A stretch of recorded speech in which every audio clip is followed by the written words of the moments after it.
Il est 2h moins le quart au stade Nicole Repéré de Gémozac et nous interviewons Fifi, monsieur Philippe Coutin. En direct de Radio Épipip. Monsieur Fifi, bonsoir. Bonsoir. Peux-tu te présenter en quelques mots aux supporters et membres de l'Étoile féminine de Saintonge? Oui, donc Philippe Coutin, président du club de l'USA Gémose, qui a accepté bien volontiers de rentrer en tant que membre actif à l'EFS. Projet avec Julien qu'on avait depuis quelques années de monter un club féminin avec lequel les choses se sont même très bien passées. Donc grande satisfaction par rapport au projet qui est abouti et qui monte, on va dire, en puissance.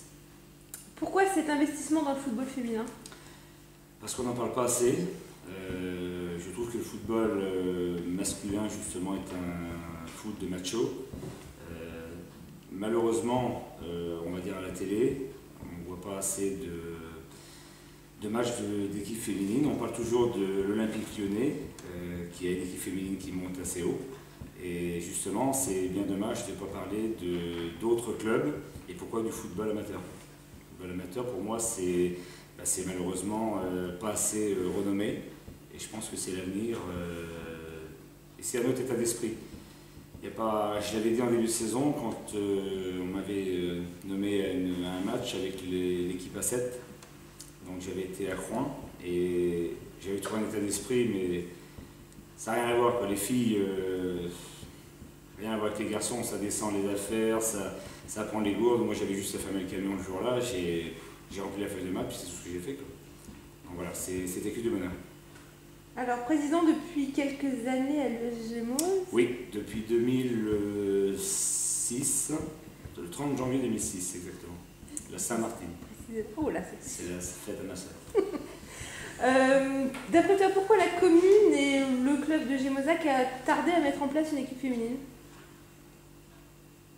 Ça, c'est une bonne question. Je ne pense pas que ce soit la commune qui ait à voir avec ce genre de projet. Je pense que c'est l'envie de la personne. Je pense que la personne, on l'a trouvée. Si on n'avait pas eu Julien, de toute façon, je l'aurais sûrement pas fait tout seul. Donc je dis encore un grand merci à Julien. C'est lui qui a mis ça en œuvre depuis ces dernières années. Et si lui n'avait pas été au club, je pense qu'il n'y aurait pas eu d'équipe féminine. Comment envisages-tu ton avenir au sein du club de l'Étoile féminine? Continuer à être disponible le plus possible. C'est pas facile. J'ai eu des discussions avec des membres de ma famille. C'est pas facile parce que j'occupe déjà une place au sein du club de l'USG, donc une place assez importante où il y a beaucoup de choses à faire, à rédiger, mais je suis bien épaulé de ce côté-là. Et une chose supplémentaire par rapport à l'EFS me permettait on va dire, de peut-être moins gérer les choses de l'USG. Donc je continuerai de toute façon à rester membre actif, ça c'est sûr, mais pas spécialement un rôle plus important. D'accord. Tes premières impressions et on va dire un bilan de cette première année du club féminin? Très positif, pour moi très positif.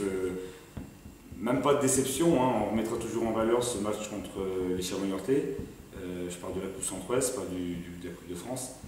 C'était, pour ceux qui sont venus et qui ont vu ce match-là, je peux vous dire qu'on n'a pas de regret à se donner. On a vu beaucoup de plaisir, de l'envie, et ça s'est joué sur des coups de pied au but contre une équipe qui est de division au-dessus de l'UFS, donc il n'y avait vraiment pas de regret. Il ne manquait pas grand-chose pour pouvoir faire quelque chose. Maintenant, l'objectif était atteint. C'était monté dans la première année en DHR. Je pense que ça a été fait. Ce que je trouve bien, et Julien a raison d'insister là-dessus, c'est d'avoir cette équipe A7 pour permettre justement aux filles, les 21 licenciées de mémoire, qu'elles puissent justement évoluer à leur niveau, hein, sans régresser bien évidemment ni diminuer ces filles-là. Il y a toujours des niveaux où il y a des gamines qui sont plus fortes que d'autres. Alors, quelques infos pour te connaître un petit peu plus. Le club de ton cœur, une équipe que tu supportes, on va dire. Paris Saint-Germain. Disons le 14 mai, alors, ça va être la festa. Oui, le 14 mai, ça va être la festa. C'était quand le président du district m'a téléphoné pour effectivement m'emmener au Stade de France, J'étais très, très satisfait. J'ai jamais mis les pieds au Stade de France. Paris n'était pas encore qualifié contre Angers. Donc quand ils se sont qualifiés, forcément, c'est que du bonheur d'aller au moins voir son équipe au Stade de France. Et puis forcément, pourquoi pas faire quelque chose. La chose est sûre, c'est que je lui ai soumis avec Julien, nous sommes tous les deux responsables, qu'il appelle la présidente d'État Philippe de Saint-Onge, mademoiselle Liesa Caroline. Et je suis très fier qu'il l'ait fait. Et je remercierai de ma part M. l'histoire Gérard. Et je vous en remercie d'autant plus. Un joueur préféré? Oui, j'ai toujours mis en relation sur le petit bouquin qu'on m'avait interviewé, là, sur Vidici, j'avais mis Yann Villa, sur la génération qui était en cours. C'est un joueur que j'aime beaucoup. Sinon, dans les années passées, c'était Alain Giresse. Un moment footballistique qui t'a marqué? Dans notre club? Non, plutôt... Au niveau national? Ouais, voilà. La Coupe du Monde 98. Comme beaucoup de gens. Un souvenir sur le terrain? Ici? Dans ta carrière? Ça ne sera pas ici. Moi, dans ma carrière, non, j'ai pas fait une grande carrière. J'ai eu des gros soucis de santé par rapport à mes genoux. Donc, j'ai pas fait une grande carrière footballistique. Le grand souvenir que j'ai, c'est avec Gémozac. C'est gagner la Coupe de Saint-Onge avec l'équipe du moment. Des joueurs qui avaient envie, des joueurs qui avaient l'esprit de club, qui mouillaient le maillot et qui ont battu une équipe de fond couvert dans le moment qui jouait la montée. Et nous sommes montés dans la même année avec eux, et parce qu'on avait fini deuxième donc en excellence. Et on va gagner, donc on fait le doublé. Donc pour moi, c'est la meilleure année passée à Gémozac. Malheureusement, je n'étais pas président. Donc pour l'instant, en tant que président, j'arrive. Ça va viendra. Ça va venir. Une qualité que le joueur doit avoir sur le terrain? Respect envers l'arbitre et ses coéquipiers, envers son éducateur, et puis ne pas compter, vraiment mouiller le maillot, quoi. Pour moi, c'est la valeur d'une personne, c'est ne pas tricher, quoi. On a de la chance quand on fait une proposition par rapport à un éducateur d'être titulaire. Le mec qui est titulaire, il ne doit pas tricher, quoi, par rapport à ses trois collègues qui sont sur le banc de touche. C'est sûr. Un message à adresser aux filles? Gardez cet état d'esprit. Je viens encore passer une bonne soirée. Il est déjà encore 2h du matin. Non, gardez cet état d'esprit. Il n'y a pas de différence. Les gens, les filles vous abordent. On ne se voit pas beaucoup parce que je ne peux pas passer plus de temps avec vous. Donc, mais gardez cet état d'esprit. Que ce soit, je parle de Priscilla parce qu'il n'y a pas longtemps qu'on se connaît.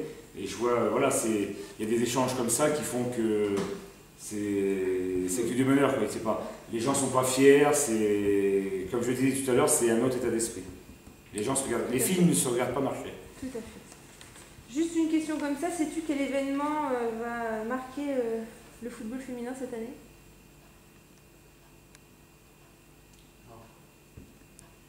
Si c'est à l'EFS, pas vraiment. J'ai envie de dire la victoire contre Taillebourg, ça j'y crois beaucoup.